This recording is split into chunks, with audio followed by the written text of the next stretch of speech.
কোনো এক জায়গায় একটা অনেক বড় জলাশয় ছিল, যেখানে ব্যাঙেদের পরিবার থাকত। আর পাশেই থাকতো একটা বৃদ্ধ সাপ। বার্ধক্যের জন্যে ও শিকার করতে পারত না, তাই জন্যে ও প্রায়ই ক্ষুধার্ত থাকত। একদিন ও ভাবল যে এমন কি করা যায় যার দ্বারা বিনা পরিশ্রমেই ও খাবার পেতে পারে। তখনই ওর মাথায় একটা বুদ্ধি এলো। ও তখনই পাশের ওই জলাশয়ের কাছে চলে গেল, আর ওখানে পৌঁছে ও অদ্ভুতভাবে এদিক ওদিক ঘুরতে লাগলো। সাপকে এইভাবে ঘুরতে দেখে জলাশয়ের মধ্যে পাথরের ওপর বসে থাকা একটা ব্যাঙ খুবই আশ্চর্য হয়ে গেল। তখন ও জিজ্ঞেস করলো, মামা, আজকে কি ব্যাপার বলো তো? সন্ধে হয়ে গেছে, কিন্তু তুমি এখনো খাবারের কোনো ব্যবস্থা করছো না। আরে বাংলা, কি করব, এখন আমার আর খাবারের কোনো ইচ্ছাই নেই। আজ সকালেই আমি খাবারের জন্য বেরিয়েছিলাম। এক পুকুরের ধারে আমি এক ব্যাঙকে দেখলুম।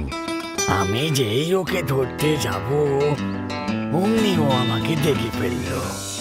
আর ওখানে সামনে কিছু ব্রাহ্মণ ধ্যানে মগ্ন ছিল, আর ওই বেটা ব্যাঙ ওদের মধ্যে কোথাও লুকিয়ে পড়ল। তারপর তোকে আমি দেখতেই পাইনি, কিন্তু ভুলবশত আমি ওখানে এক ব্রাহ্মণ পুত্রের আঙুলে কামড় বসিয়ে দিই, আর তার তখনই মৃত্যু হয়।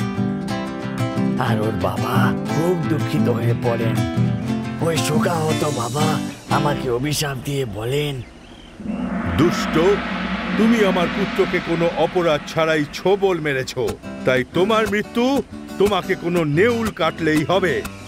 ব্রাহ্মণের অভিশাপ শুনে আমি খুব ভয় পেয়ে গেলুম, আর ক্ষমা চেয়ে বললুম, ব্রাহ্মণ দেবতা আমায় ক্ষমা করে দিন, আমি এই অপরাধ জেনে বুঝে করিনি। আমি তো খিদের জ্বালায় এক ব্যাঙের পেছু নিতে নিতে এখানে চলে এসেছিলাম, আর আমি অপরাধ করে ফেললাম। ক্ষমা করে দিন, আমায় ক্ষমা করে দিন। হতে পারে তুমি অজান্তেই অপরাধ করেছ, কিন্তু অপরাধ তো তুমি করেছ। এই অপরাধের দণ্ড তুমি অবশ্যই পাবে। আমি ব্রাহ্মণের কাছে হাত জোড় করে ক্ষমা চাইতে লাগলাম, আর অভিশাপ থেকে মুক্তি পাওয়ার জন্য বিনতি করতে থাকলাম। আমার বিনতি দেখে ব্রাহ্মণের দয়া হলো, আর উনি কিছুক্ষণ ধ্যানমগ্ন হয়ে বললেন, যদি তুমি 1000টা ব্যাঙকে নিজের পিঠের ওপর 1 বছর ধরে বসাও, তাহলে তুমি এই অভিশাপ থেকে মুক্তি পাবে। আমি ব্রাহ্মণকে প্রণাম জানিয়ে ওখান থেকে চলে এলুম। এই অভিশাপ থেকে মুক্তি পাওয়ার জন্য আমি তোমাদেরকে 1 বছর ধরে নিজের পিঠে চাপিয়ে তোমাদের বাহন হওয়ার উদ্দেশ্য নিয়ে আমি এখানে এসেছি। ব্যাঙ সাপের কথা শুনে নিজের পরিজনের কাছে গেল, আর ওদেরকে সাপ যা বলেছে সেই কথা বলল। এইভাবে এক কান থেকে আর এক কান, আবার সেই কান থেকে অন্য কানে কথা ঘুরতে ঘুরতে পুরো ব্যাঙেদের সমাজে এই কথা ছড়িয়ে পড়ল। ওদের রাজা জলপাতের কানেও এই কথা গেল। এই কথা শুনে ওর খুবই আশ্চর্য লাগলো, তাই সবার আগে ও সাপের কাছে গিয়ে ওর ফনার ওপর উঠে বসল।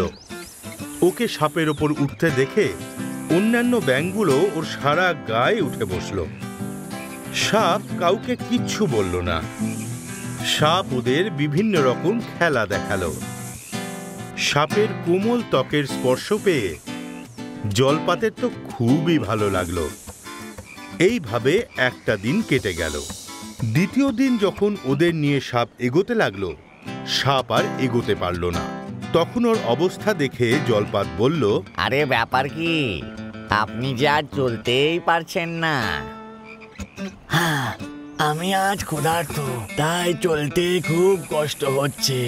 আরে তাতে কি আছে, আপনি ছোট মোটো ব্যাঙদের ধরে মাঝে মাঝে একটু খেয়ে নিন, বুঝলেন কর্তা মশাই? আমি কি করে ব্যাঙেদের খেতে পারি? আমি তো এখানে আমার অভিশাপ থেকে মুক্তি পাওয়ার জন্য এসেছি। আমি আর অপরাধ করতে পারবো না। আপনি চিন্তা করবেন না, এটা কোনো অপরাধ নয়। আপনি তো শুধু আপনার খিদে মেটাচ্ছেন। জলপাতের কথা শুনে সাপ প্রতিদিনই কোনো পরিশ্রম না করে ব্যাঙেদের নিজের খাদ্য বানাতে লাগলো। এইভাবে ও এক এক করে ব্যাঙেদের নিশ্চিহ্ন করতে লাগলো। জলপাত এটা বুঝতেও পারল না যে নিজের সামান্য খুশির জন্যে ও সমগ্র ব্যাঙ জাতির সর্বনাশ করছে। সব ব্যাঙেদের খাওয়া শেষ হলে সাপ একদিন জলপাতকেও খেয়ে ফেলল। এইভাবে ব্যাঙেদের সমগ্র বংশ শেষ হয়ে গেল। শিক্ষা: নিজেদের হিতাকাঙ্ক্ষীকে যদি রক্ষা করা যায় তাহলে নিজেরও রক্ষা হয়।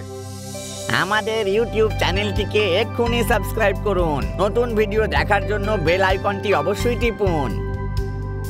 আপনারা আমাদের ভিডিওর ওপর অবশ্যই নিজেদের কমেন্ট জানান। ভিডিওটিকে লাইক করে নিজেদের বন্ধুদেরকে অবশ্যই শেয়ার করুন।